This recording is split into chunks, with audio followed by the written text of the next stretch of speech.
Hey, and welcome to the Grit and Wit podcast, where we chat about what it looks like to live out Christianity and how we can have fun and enjoy life in the process.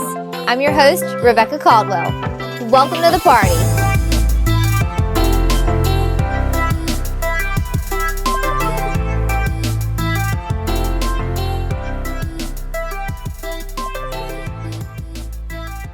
Hey friends, I am so glad that you have joined me today. Today we are going to discuss a question that was submitted by one of the patrons, but quick shout out right now to Deanna Nations for joining the patrons. I am so glad that you have joined us. We are happy to have you on our patron team. So welcome, girlfriend. We're glad to have you. If you want to join the patrons, you can do that over at patreon.com/gritandwit. We would love to have you be a part of our squad. I mean, that's cool, right? To be a part of a squad, whatever. Anyway, so I do also want to give another shout out to some dudes out there. I know I mentioned Hunter and Patrick last time, and then I actually heard two different guys that were like, yeah, listen too. Hey Lance, hey Brian, y'all are awesome. Thanks for listening. Two of my bestest friends. They're awesome. I will say, one dude who's not been listening to the podcast, and that's my man Trey. Anybody out there that knows him, y'all can give him a hard time for not wanting to listen to me run my mouth even more than he already has to.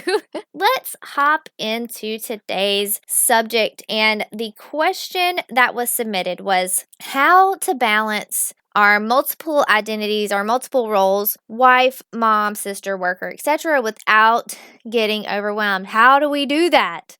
How do we not get overwhelmed by all the stuff that we have to do, all the things that we have to be to certain people? And it's easy for us to look at all we have to do and how we feel like we have to be this person for, all these different people. We feel responsible for other people, and we can get really overwhelmed by all the things, right? Life can be overwhelming. We have different roles that we have to walk in, right? Mom or dad, wife or husband, sister, brother, friend, employee, launderer, right? Handyman, chauffeur, etc., etc. We have all these different roles that we have to play. And then there's the saying, right? I can have it all. I can do it all. But the truth is, you can't. All right. I'm so sorry to break it to you, but you cannot have it all and you cannot do it all. And really, who wants to do it all anyway? That sounds exhausting. Anybody? Like, I already feel tired.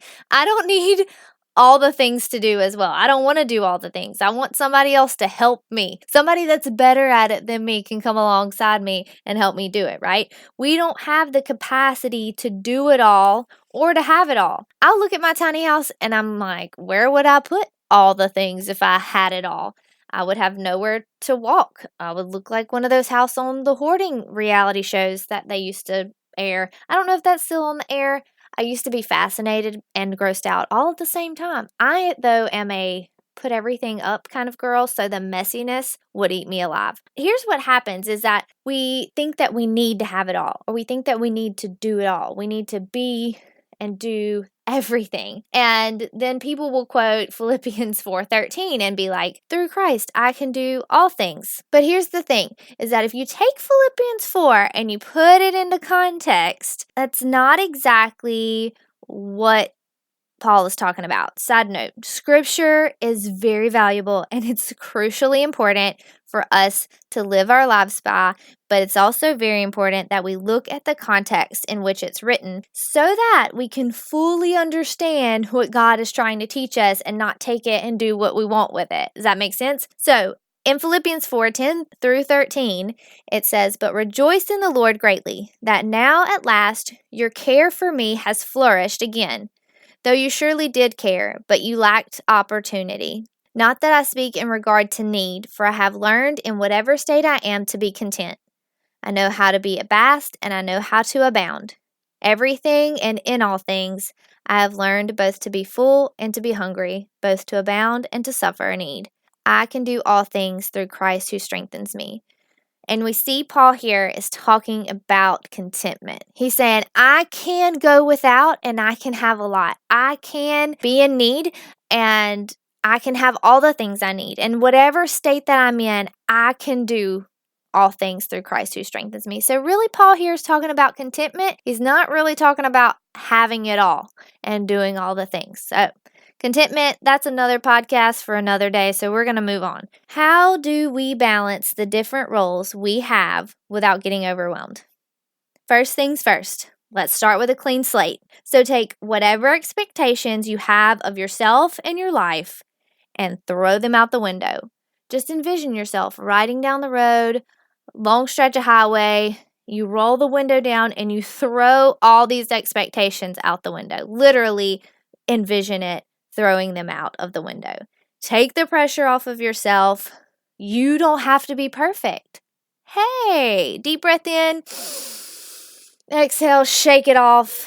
Let those expectations go. I think that a lot of the stress that we experience is the stress we create, wanting to do things a certain way, wanting things to look a certain way, comparing our story to somebody else's story. Unrealistic expectations rob us of joy, often without us realizing it. Leslie Newman said that. It's a great quote. I'm going to say it again. Unrealistic expectations rob us of joy, often without us realizing it. And that's true. We can't be overwhelmed with life. And I mean bad overwhelmed. I don't mean overwhelmed with joy. I mean overwhelmed, feeling like you're drowning, overwhelmed, and be joyful. You know what I'm saying? So unrealistic expectations make us feel overwhelmed because we feel like we're never measuring up. No one is perfect. We all have messy houses from time to time. Not we all, I don't have kids, but if you have kids, they're going to misbehave sometimes and we're going to have bad days, and it's okay because bad days don't define you. Right? There is not a certain way that your house has to look. There are people who have those houses that look like they could be on Pinterest, and I'm so happy for those people. I don't know how to make my house look like that, right? That's my creative talents are not in the art of interior design. So, and that's okay.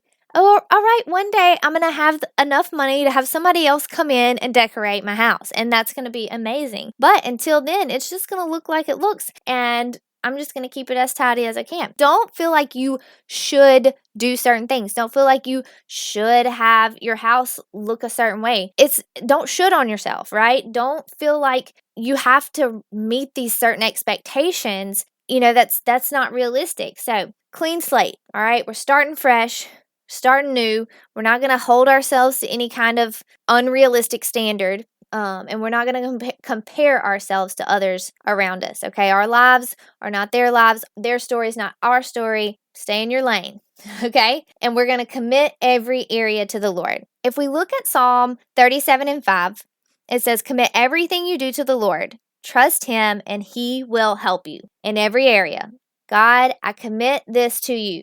I surrender everything to you. How would it change things if we focus more on how God wanted to use us and how He could help us, and less on how we need to do things or less on how we should do this or that? What would happen if we really focused on, okay, God, I commit everything that I do to you, and I'm going to trust you, and I trust that you're going to help me? What if we really trusted God, really trusted Him, really thought, okay, I'm giving this to Him, and He's going to help me in it? And the definition of commit is to carry into action deliberately. We do not naturally surrender or commit anything to God. I'm going to be honest with you. Our flesh does not want to surrender control. It does not want us to commit things to the Lord, okay? So it has to be intentional. What if we were intentional and deliberate in allowing God to direct our steps? In the Passion Translation of Psalm 37:5, it says, give God the right to direct your life, and as you trust Him along the way, you'll find He pulled it off perfectly. Have you ever had those moments where you felt like something was really messed up, but you're like, okay, I'm going to trust God. Here's this thing.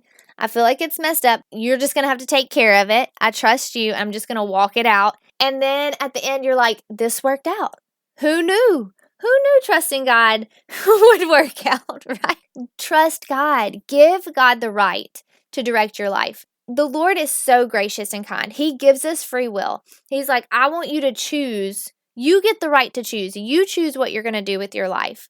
So He gives us the choice. So it's your choice. Are you going to give God the right to direct your life? Are you, as Carrie Underwood would say, Jesus, take the wheel. Okay? Are you going to let him drive your car? Are you going to be the passenger? And I don't mean the backseat driver where you're like, "Oh, slow down, stop. Are you sure?" Don't be that person, right? Give him control. Let him be the navigator. Let him drive the car. And as you trust him along the way, you'll find out he pulled it off perfectly. Colossians 3:23-24 says, "Work willingly at whatever you do, as though you were working for the Lord rather than for people. Remember that the Lord will give you an inheritance as your reward, and that the master you are serving is Christ." Realizing, right? Working willingly. So that means it is a get to. I get to do the things that I'm doing for Jesus. I get to work at whatever it is that I'm working at, and I get to do it for the Lord. Whether it's being a parent, whether it's being a spouse, or a employee, whatever, right? Cleaning our houses or exercising or eating, whatever it is, being a friend, realizing that the roles that we are walking in were given to us by God, and he wants to help us and walk with us, and he wants us to be successful. How cool is that? He wants us to be successful. Remember that the Lord will give you an inheritance as your reward. So as we serve God, as we decide, okay, I'm going to commit this to the Lord, I'm going to allow him to direct my steps, I'm going to walk in his ways, I'm going to do what he's called me to do, then there is a reward in that. That is good stuff. So making sure that we realize that whatever it is that we're doing, we're committing it fully to the Lord, working as unto the Lord and not unto people. Okay, I want to say that. You are working for Jesus. If you are a child of God, you are working for Jesus. You are not working for men. That means that we're going to do our best. That means that we're going to walk with integrity. And it means that we're not going to be concerned with what other people think. That one's hard.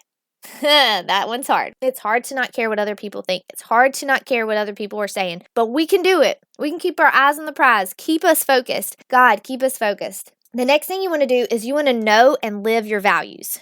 What you say yes to and what you say no to. And there may be things that you want to do, but you have to decide what's important, what's valuable, what is going to be good for you. Just because it's good, it doesn't mean that it's good for you. And we can get overwhelmed by a lot of good things, right? We can get overwhelmed by all the good things. We just came out of the holiday season and there were parties and there were get-togethers and all these fun, good things, but it can be overwhelming when you have too many to go to and you don't have enough time to sleep or enough money to buy all the presents you need.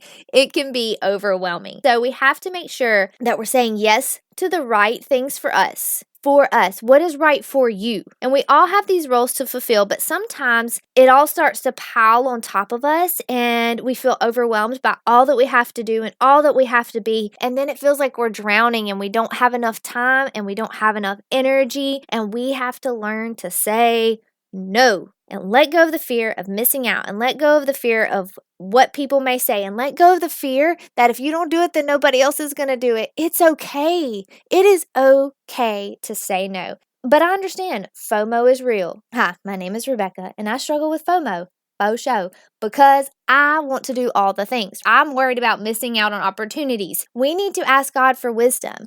We need to have God come in and fill us up with what he wants us to do. In James 1:5, it says, "If you need wisdom, ask our generous God and he will give it to you. He will not rebuke you for asking." Are we asking God for wisdom? Seriously, if an opportunity comes your way, if somebody asks you for help, please pray before you say yes or no.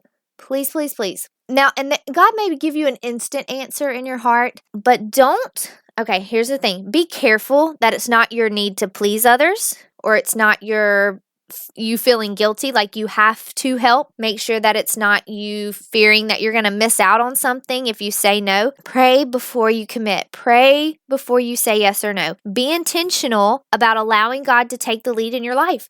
Part of committing our ways to him, part of letting him take the lead and directing our steps is allowing him to make the decision for us. It's allowing him to have a say. That means listening. That means paying attention. Okay, God, which way do you want me to go? Left or right? Do you want me to say yes? Do you want me to say no? Letting him take control. And it may not feel good in the moment, but he works all things out for our good. So just because it doesn't feel good in the moment doesn't mean that it's not good. Allow God to speak truth into your life and to let you know what's right and what's wrong. So we're going to pray for wisdom. God, give us wisdom. And we're going to be intentional. We're going to commit. We're going to be diligent in allowing God to take the lead in our lives. And then the other thing that we're going to do is that wherever we choose to be, whatever we say yes to, we're going to be there. We're going to be present. We're not going to be consumed on our phone. We're not going to be distracted by all we have to do after this that we're doing. We're going to be present in the moment. Christy Wright says that we should train ourselves to be fully engaged and focused where we are in the moment. Be engaged where you're at. Be focused where you're at. And that's something that takes practice. It takes time because we are so distracted. We're so easily distracted. And so to really train ourselves to be present, it's going to be habit to reach for your phone and pick it up and be on your phone. It's going to be habit for you to be thinking about all the other things that you have to do. So you're going to have to train your brain to be present and to be engaged and to pay attention where you're at right now. That feeling of being overwhelmed is rooted in fear. Fear that we aren't doing it right, or that someone else is looking at us and judging us in it. That fear of we're messing it up. The fear of we're dropping the ball and that we're going to make the wrong decision, or that someone's going to look at us and know that we're doing it wrong. Fear and lies. But remember, today we decided and we will declare, which means we're going to say it out loud, God, I commit this day to you. So go ahead, say it with me. God, I commit this day to you. One more time, let's do it. You're doing it with me. If you didn't do it the first time, here's your opportunity. Round 3, we're doing it together, all together now. God, I commit this day to you. Don't be afraid to talk to God, and make sure that you listen. Make sure you listen.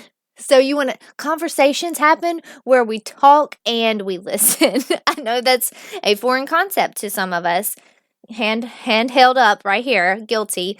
I have a hard time listening sometimes, especially to God, because I'm like, listen to all these things, Jesus. And then I don't listen for him. But the part of us receiving from God and allowing him to direct our steps and to give us wisdom is listening. The key is also to listen. I have a challenge for you this week. So I have something for you to do. We're going to group petition.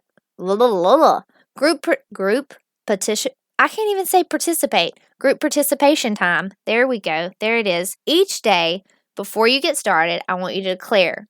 I want you to say it out loud. God, I commit this day to you. Have your way. That's easy, right? You can do it. You've got it. Seriously, you've got it. There is power in what we say. So we're going to declare life. We're going to say, God, I commit this day to you every day when we get up. Here's the thing too, is that you may forget and you may get halfway through your day and be like, oh, I forgot. That's fine. Take that moment right there. God, I commit the rest of this day to you. So don't be discouraged if you forget. Just pick it up and keep going. As always, thank you for listening. If you want to connect with me and get social, you can holla at me on Instagram, Becca D. Caldwell. If you have any interest in health and wellness and how Jesus is involved in all the goodness, you can head on over to The Battleground with Rebecca Caldwell on Facebook. And of course, you can always check me out on Patreon if you want to partner with us and help support the podcast. That's patreon.com/gritandwit. And if you have any comments, questions, concerns, if you have anything you want us to talk about on the podcast, you can head on over and email me, Becca@gritandwitpodcast.com. I'm so glad that you've joined us this week, and I hope that you've enjoyed the podcast. If you did, let me know. I want to hear from you, seriously. If you are super kind and generous, you can head on over to iTunes and leave a 5-star review, because I'm all about them stars, and leave a review. Yeah, so give us a 5-star rating, leave a review. I would love you forever. I mean, I love you anyway. It's fine. All right, as always, it's a pleasure chatting with you, and I will talk to you next week. See you then, friends.